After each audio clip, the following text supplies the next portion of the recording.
todas as pessoas, bem-vindas ao projeto Memórias da Luta Ancestral. Esse é o Comungando a Pesquisa, uma sequência de vídeos que nós estamos produzindo para socializar os resultados dessa pesquisa que nós realizamos através do Fundo Municipal de Cultura no edital de Bolsa de Pesquisa Cultural.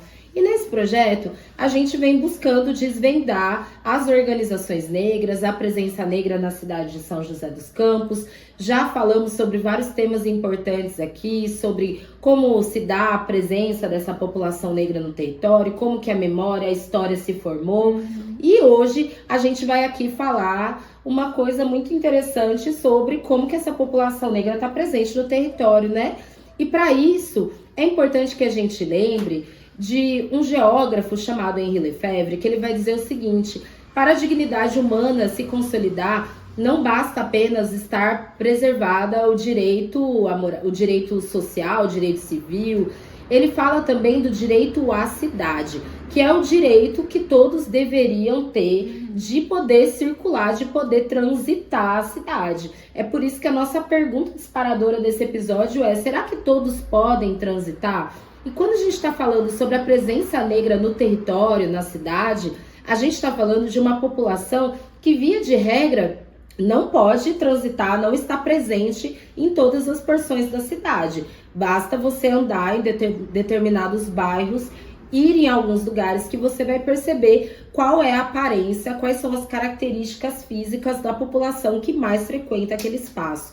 E é por isso que a gente vai falar um pouquinho hoje sobre essa questão da territorialidade urbana, ou seja, de como que esse território urbano ele vai ser ocupado. E para isso, a gente vai pensar um pouquinho na nossa literatura. Que contribuição a literatura pode dar para a gente pensar sobre isso? Acho que a nossa principal referência para falar dessa temática é a Carolina Maria de Jesus com o livro Quarto de Despejo. Até a gente traz uma frase, uma das frases mais marcantes do livro, que diz: quando estou na favela, tenho a impressão que sou um objeto fora de uso, digno de estar no quarto de despejo. O livro, ele foi produzido a partir de uma coletânea de escritos da Carolina Maria de Jesus. Afinal, ela escrevia, às vezes ia num caderno, às vezes em saco de pão, que relatava justamente a vivência dela na favela do Canindé, que é uma favela de São Paulo, entre 1955 a 1960. Então é uma obra extremamente riquíssima para a gente falar sobre a formação das favelas no Brasil, que justamente é uma leitura obrigatória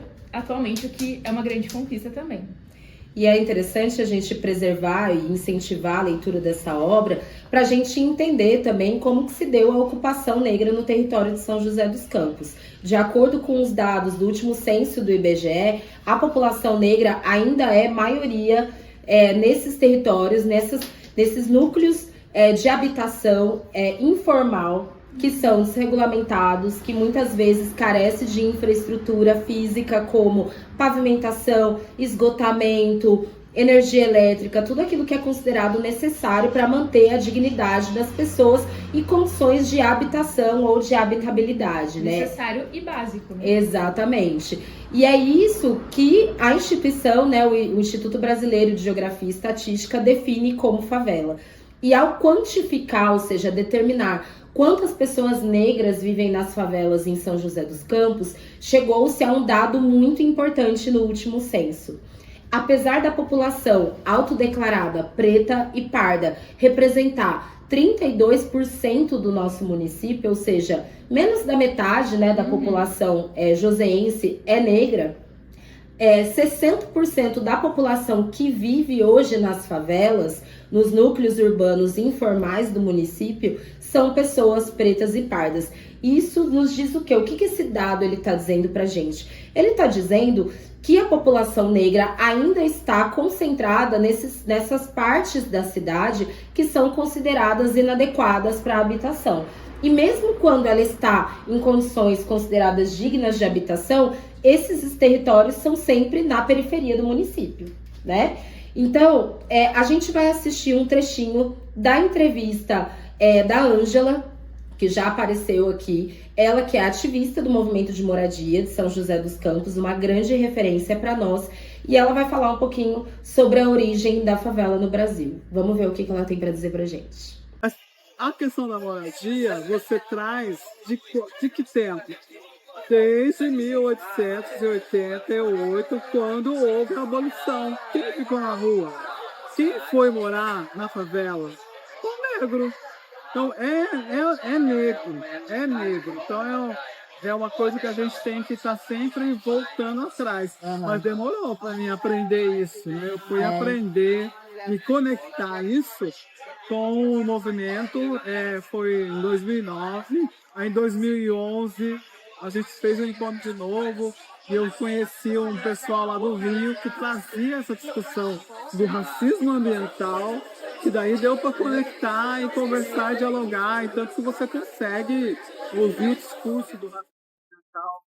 Interessantíssimo esse recorte de fala da Ângela, né? Ela traz vários elementos na fala dela, muitos a gente não vai conseguir aprofundar agora, como por exemplo, a discussão sobre o racismo ambiental, que está sendo muito urgente, muito discutido, e algumas pessoas, inclusive, se espantam com esse conceito, né? Porque acham que não tem nada a ver uma coisa com a outra, mas basta você assistir aos jornais, gente. Assiste o jornal quando acontece uma tragédia. Presta atenção nas características das pessoas que sofrem das principais consequências das questões da crise climática, tanto no Brasil como no mundo. E você vai perceber que essas pessoas não são brancas. Dito isso, ela fala um elemento muito importante que tem a ver com a origem das favelas. Quando que as favelas elas vão surgir no nosso país e quando que elas vão surgir em São José dos Campos, né? E isso se conecta com lá no passado, com as leis, né? Algumas leis que foram feitas. Stella, eu queria que você falasse um pouquinho pra gente sobre essas leis que vão impactar, que vão favorecer aí na criação das favelas. Exatamente. Aqui a gente retorna lá para o período colonial e imperial da nossa história, né? Então, quando a gente vai falar das leis abolicionistas, que muitas vezes são colocadas como leis como uma benevolência por parte do Império Brasileiro, coisa que a gente sabe que não funciona muito bem. A primeira delas, ela é de 1831, que é a Lei Feijó, que é justamente a lei que coloca que o africano que chegasse no território brasileiro estaria automaticamente livre. Que essa é a famosa lei para inglês ver, justamente para manter esse comércio que era estabelecido com a Inglaterra. O Império Brasileiro vai decretar aí essa lei que não vai ser aplicada, né? Então, em nenhum momento um africano, ao chegar aqui no Brasil, ele foi declarado livre. A próxima lei abolicionista, ela vai ser a Lei Eusébio de Queiroz, de 1850, que é a lei que proíbe o tráfico internacional de escravos, né? Então, justamente, foi uma lei que, na verdade, acabou por fomentar o tráfico interno de escravizados, né? Então, se eles não podem mais ser traficados da África para as Américas, então eles vão manter essa estrutura traficando os escravizados internamente. A próxima lei, no caso, ela vai ser a Lei do Ventre Livre, 1871, né? Então, a criança que nascesse a partir de 1871, ela estaria livre. Essa é uma grande perversidade dessa lei, porque uma criança ela não vai ser independente e autônoma após o seu nascimento, né? Então, isso fez com que essas crianças permanecessem nas fazendas de café e continuassem trabalhando em situação de escravização. Depois, a lei de 1885, que é a lei do sexagenário, ela vai decretar que os escravizados que tivessem mais de 60 anos estariam livres. Outra perversidade também do sistema, justamente porque a expectativa de um escravizado nesse momento era de 30 anos. A expectativa de vida, né, era de 30 anos. Então, era raríssimo aqueles que chegavam aos 60 para, então, usufruir dessa liberdade. E, por último, então, a Lei Áurea, 1888, que vai libertar esses escravizados, dando fim à escravidão no Brasil. Claro, é importante a gente ressaltar que ela foi a liberdade inconclusa, justamente porque, após essa libertação, não houve nenhuma medida de amparo social, político e econômico a esses recém-libertos. Outra lei muito importante para esse período e que ajuda a explicar a estrutura fundiária do nosso país, que até hoje é uma estrutura concentradora, ou seja, a maior parte das terras brasileiras está concentrada na mão de pequenas famílias que administram grandes propriedades de terra, com base na monocultura, enquanto a maior parte da população acaba passando a vida inteira e muitas vezes sem ter acesso a uma moradia digna, né? Foi a lei de 1850, que era a lei de terras. Então, todas essas leis que nós citamos aqui foram leis para preparar esse processo de abolição entendendo que a sociedade brasileira iria passar por profundas transformações econômicas e sociais, e uma grande preocupação da elite agrária na época era o que ia acontecer com esse contingente populacional de pessoas pretas e pardas que não teriam mais nenhum tipo de funcionalidade para o sistema econômico da época. E uma preocupação que se tinha era que essa população não tivesse acesso à terra. Então, a lei de terras, ela instituía, por exemplo, que só poderiam comprar terras aqueles que fossem livres, aqueles que tivessem escolaridade. Portanto, essa população preta já estaria automaticamente excluída desses critérios. Então, se nós temos registros na história de pessoas negras que eram proprietários de terras e de escravizados, isso representava uma minoria absoluta que não pode ser utilizada como evidência de uma regra. Pelo contrário, era a exceção que confirmava a regra. Ou seja, a escravidão, ela vai representar um grande aprofundamento desse fosso que vai impedir a população negra recém-liberta de acessar. E o que vem a partir disso é uma camada de ex-escravizados, de egressos dessa escravidão, que vão se deslocar às cidades em busca de uma condição na sua vida e que vão encontrar basicamente portas fechadas, e o Estado brasileiro não vai dar nenhuma resposta contundente nesse sentido. E o resultado disso vai ser justamente a criação desses espaços, desses territórios nas cidades que vão ser ocupados por essa população, uma população que não vai ter nenhum tipo de reconhecimento diante do uso da sua mão de obra durante séculos e também da usurpação da sua humanidade, porque o escravizado sequer era considerado um ser humano, e essa população sequer vai ser reconhecida como sujeito de direitos. Exato. E até aqui é interessante a gente reduzir essa escala de análise e pensar como que isso aconteceu aqui em São José dos Campos, né? Até uma pergunta interessante, a gente parar para refletir quantos de nós temos avós, pais, bisavós mineiros aqui em São José dos Campos, nordestinos, são justamente uma massa que vem aqui para São José em busca dessas novas oportunidades, né? Mas que vão se deparar com uma realidade ainda dessa herança do período senatorial, enfim, e das suas dificuldades, né? Exatamente. A gente está falando de um processo de industrialização que não vai incorporar todas as pessoas. Até como nós dissemos em episódios anteriores, a indústria ela vai ser ocupada por uma mão de obra considerada qualificada, mas qualificada a ponto de vista das oportunidades que são dadas e que nunca foram iguais. Exato. E, portanto, a gente vai assistir agora um corte da entrevista do Fabrício Camilo, uma grande referência para nós, ativista, liderança, que ele vai falar sobre esse processo de formação das favelas em São José dos Campos e a relação com a oferta de empregos. Porque nós temos, no planejamento urbano e regional, alguns pesquisadores que vão dizer que o problema da composição das favelas em São José estava somente ligado a uma questão social, ou seja, não tinha emprego para todo mundo e para essa camada de imigrantes que estava chegando na cidade. E o Fabrício ele vai dizer que existe um outro elemento, que é esse elemento do preconceito, da discriminação, em que você não vai ter a aplicação de uma política pública nesse sentido. Bora assistir? Como que era essa pressão psicológica de ser negro, de querer viver em São José nessa época, tanto para quem chegava e para quem já era estabelecido daqui? Você tem que viver na periferia. Uhum. O centro da cidade não tinha espaço. Uhum. E aí formou algumas favelas, Uhum. formou alguns loteamentos clandestinos, Uhum. que ninguém coloca isso dentro da documentação ou documentário de discutir como que se formou.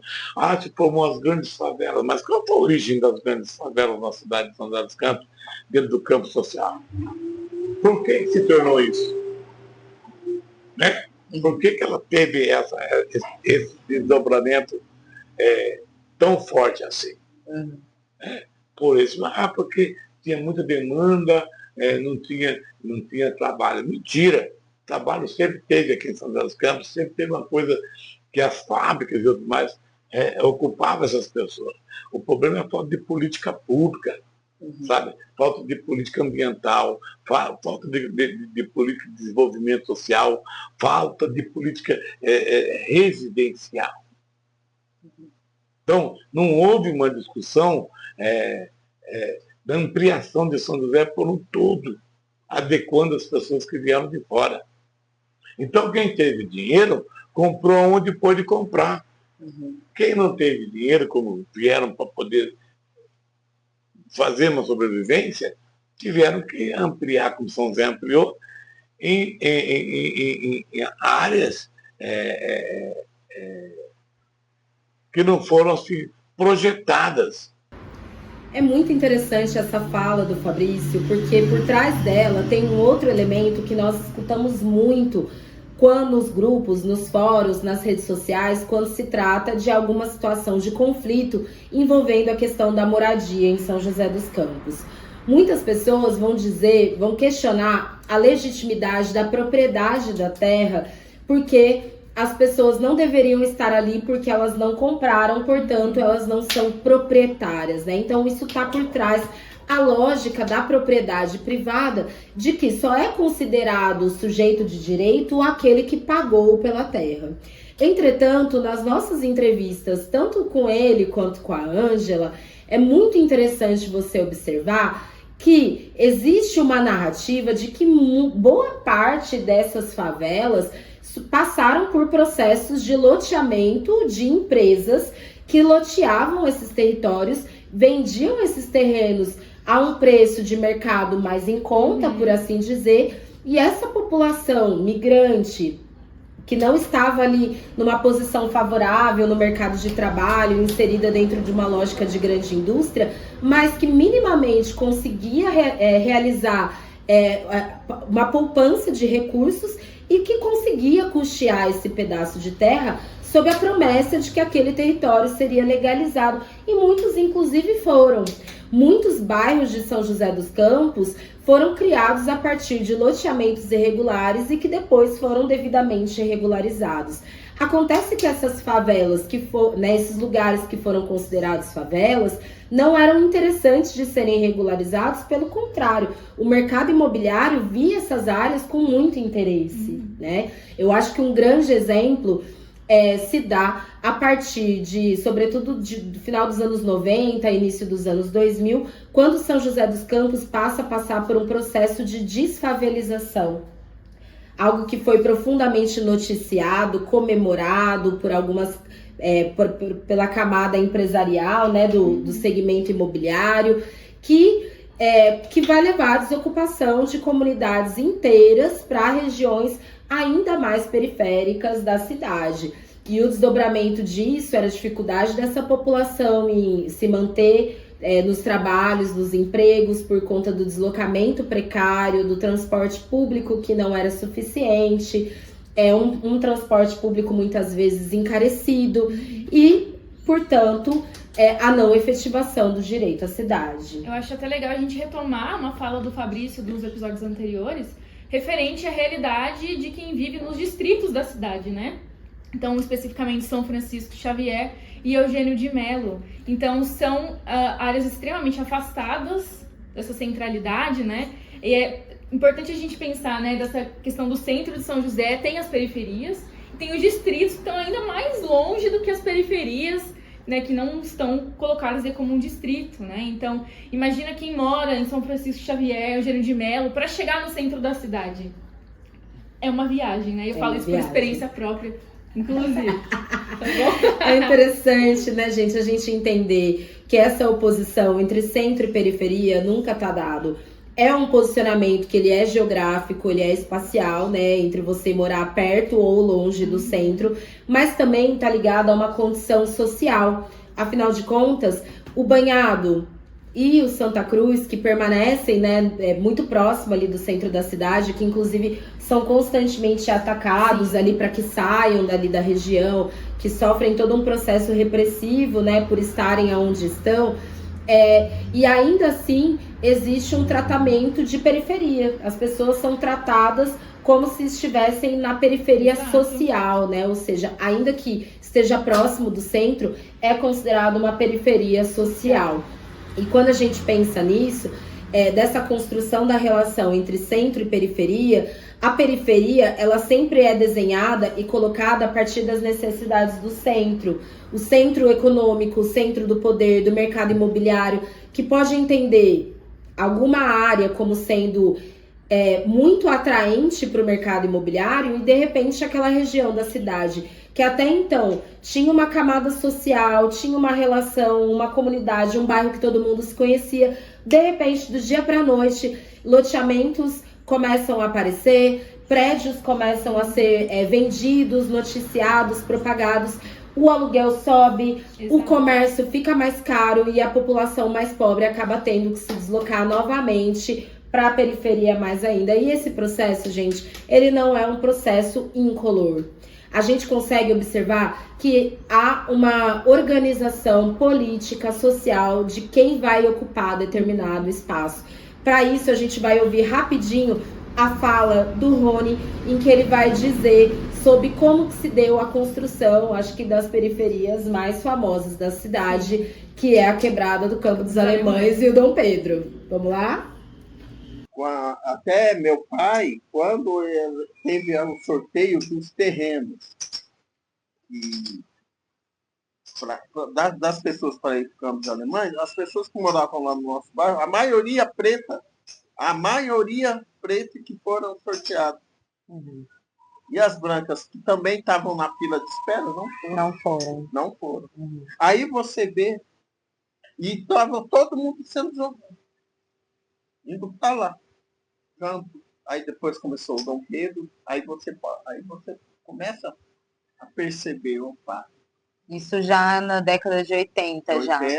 final da década de 80, começo de 90, né? Aí você começa a ver que a questão é racial. Muito importante observarmos o que está por trás dessa fala. Ele está relatando uma política pública deliberada de habitação, em que vai determinar quais são os corpos que vão ser deslocados para determinada porção do território. E o estigma que vai se dar a partir daquele mesmo território. A gente está falando de bairros que até hoje, embora tenham, né, uma estrutura social, uma estrutura urbana que está presente no bairro, até hoje tem uma marca por trás da população que vive, que cresceu nesse bairro, que teve ali um passado associado à criminalidade, à violência, a um tratamento dado.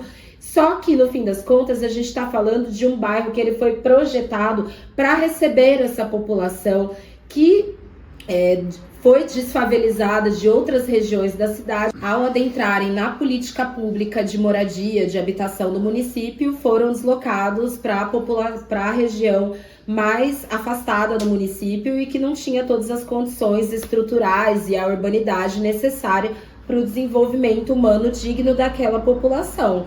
E o resultado disso foi uma inclusão perversa dentro da geografia do município, né?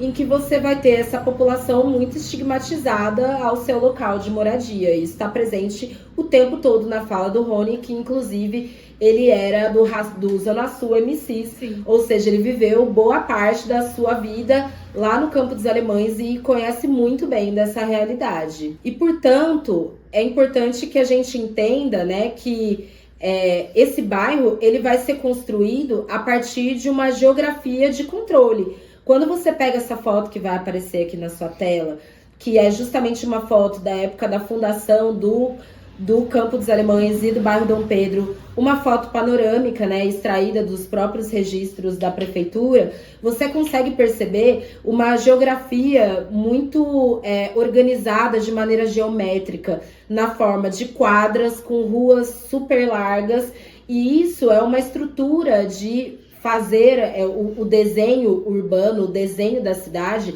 que favoreça a hipervigilância. Esse modelo de construção do território está intimamente associada a uma ideia de panóptico, né? Aquilo que tem a ver com você ter uma estrutura física que favoreça a vigilância e o controle. As ruas são largas justamente para que as forças de segurança do Estado possam transitar.